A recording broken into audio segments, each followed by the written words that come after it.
श्री स्वामी समर्थ। आज कार्तिक अमावस्या आहे। कार्तिक अमावस्येला खूप महत्त्व आहे आणि धार्मिकदृष्ट्या फक्त महत्त्वाचा नसून हा दिवस घरामध्ये सुख, शांती आणि समृद्धी आणण्यासाठी मानला जातो। कार्तिक महिन्याच्या दुसऱ्या दिवसापासून मार्गशीर्ष महिन्याची सुरुवात होते। तर बघा, आज 20 नोव्हेंबर आहे आणि काल 19 नोव्हेंबरपासून अमावस्या प्रारंभ सकाळी 9:44 झालेली आहे आणि अमावस्या समाप्ती ही 20 नोव्हेंबरला गुरुवारी 12:17 होणार आहे। त्यामुळे उदय तिथीनुसार अमावस्येचा हा दिवस खूप शुभ मानला जाणार आहे। अमावस्येचे जे काही आपल्याला उपाय करायचे आहेत ते आजच करायचे आहेत। तर त्यामुळे कार्तिक अमावस्या असल्यामुळे त्यानंतर मार्गशीर्ष महिना सुरू होते। म्हणून या अमावस्येच्या शुभ दिवशी तुम्हाला आंघोळीच्या पाण्यामध्ये तुम्हाला एक वस्तू टाकून आंघोळ करायची आहे। यासोबतच दिवे लावायचे आहेत। का आपण अमावस्येच्या दिवशी दिवे लावतो? मी अशा बऱ्याचशा व्हिडिओमध्ये सांगत असते की अमावस्येच्या दिवशी इथे दिवे लावा, तिथे दिवे लावा। बघा, लक्ष्मीपूजन जे दिवाळीचं करतो ते अमावस्येच्या दिवशी असतं। माता लक्ष्मीला समर्पित असा हा दिवस असतो। अमावस्येच्या दिवशी घरामध्ये माता लक्ष्मी नांदण्यासाठी, अखंड लक्ष्मी आपल्या घरामध्ये वास करण्यासाठी काही उपाय केले जातात। यासोबतच आपल्या घराला लागलेली वाईट नजर, करणीबाधा, जे काही वाईट गोष्टी आपल्या घरामध्ये असतील तर त्या काढून टाकण्यासाठी अमावस्येसारखा प्रभावी दिवस नसतो। म्हणून हा दिवस अत्यंत महत्त्वाचा असतो। प्रत्येक महिन्याची अमावस्या तिथी ही खूप महत्त्वाची असते। अमावस्येला काय एवढं महत्त्व आहे तर बघा, चंद्र त्या दिवशी नसतो, काळोख असतो। त्या दिवशी पौर्णिमा म्हणजे चंद्र त्या दिवशी पूर्ण गोलाकार असतो, बरोबर? तर याच चंद्राचा परिणाम पाण्यावर होत असतो। चंद्रामुळे समुद्राला भरती ओटी येत असते आणि आपल्या मानवी शरीरामध्ये काय आहे, 70% पाणीच आहे। म्हणून चंद्राचा परिणाम जसा अमावस्या आणि पौर्णिमेच्या दिवशी होत असतो त्याचप्रमाणे आपल्या शरीरावर सुद्धा काही प्रमाणामध्ये होत असतो। आपण जर काही उपाय केले तर खूप गोष्टींपासून, वाईट गोष्टींपासून आपला बचाव होत असतो आणि चांगल्या गोष्टी आपल्या आयुष्यामध्ये घडत असतात।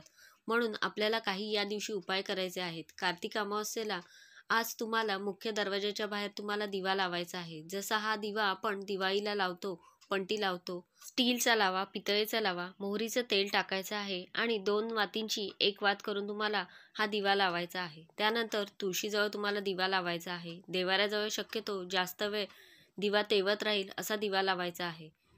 आणि सगळ्यात महत्त्वाचं म्हणजे भगवान विष्णूंचा वास असतो आणि पितरांचा सुद्धा वास असतो।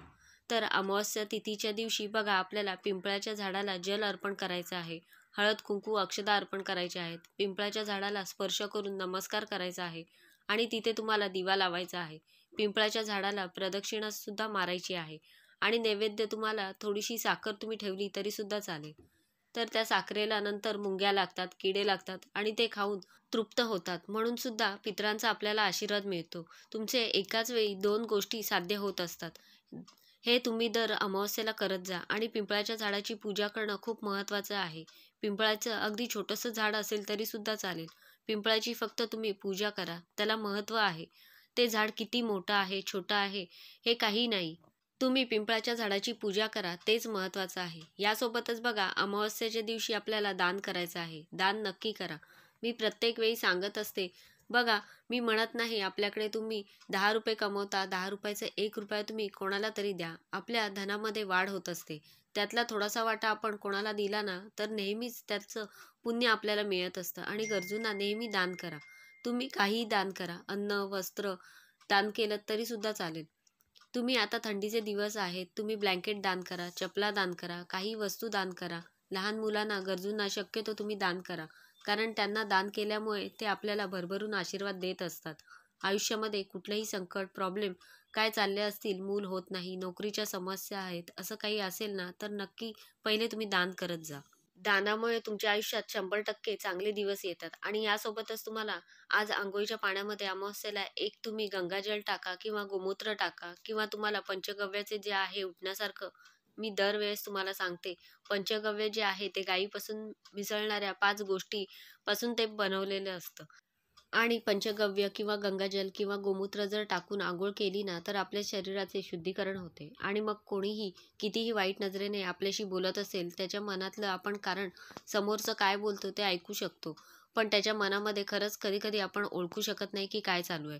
म्हणून ते वाईट शक्तींचा प्रादुर्भाव आपल्यावर होऊ नये, आपल्याला त्या वाईट गोष्टींचा त्रास होऊ नये, तर त्याच्यामुळे तुम्हाला या गोष्टी अमुक एक दिवशी केल्या ना, तर मग त्याचा खूप फायदा होत असतो. आणि बघा, तुमचं घर असेल, तुमचं ऑफिस असेल, तुमचं दुकान असेल, तर तुम्हाला जळमटं काढायचं आहे. अमावस्येचा दिवस हा व्यवस्थित छान साफ-सफाई करा. एक झाडू फिरवा. मी म्हणत नाही की तुम्ही दिवाळीसारखी स्वच्छता करा, पण दर अमावस्येला आणि पौर्णिमेला तुम्हाला घरातली जळमटं काढायचीच आहेत. आणि बघा, दुसरी गोष्ट म्हणजे तुमचं जे वाहन आहे, त्याची तुम्हाला उतारा करायचा आहे. वाहनाचा आपण जिथे लिंबू मिरच्या बांधत असतो, तर ते तुम्हाला बांधायचं आहे. नारळाने तुम्ही मुख्य दरवाजाचा उतारा करा 7 वेळेस. भेंडी समोर ठेवून 7 वेळेस नारळ हातात घेऊन आपण दरवाजाच्या बाहेर उभे राहायचे आहे आणि 7 वेळेस श्री स्वामी समर्थ, श्री स्वामी समर्थ, श्री स्वामी समर्थ अशा ठिकाणी जिथे कोणाला त्रास होणार नाही, तिथे टाकायचं आहे. वाहन जागेवरच तुम्हाला चालू करायची आहे. टू व्हीलर असू द्या, फोर व्हीलर असू द्या. सेम हातामध्ये नारळ धरून 7 वेळा ओवाळून टाकायचा आहे. प्रत्येक उतारासाठी वेगवेगळे नारळ लागतात. हेच उतारा केलेला नारळ पुन्हा त्याच्यावर वापरायचं असं नाही. उतारा केलेला नारळ कधीही खायचा नाहीये.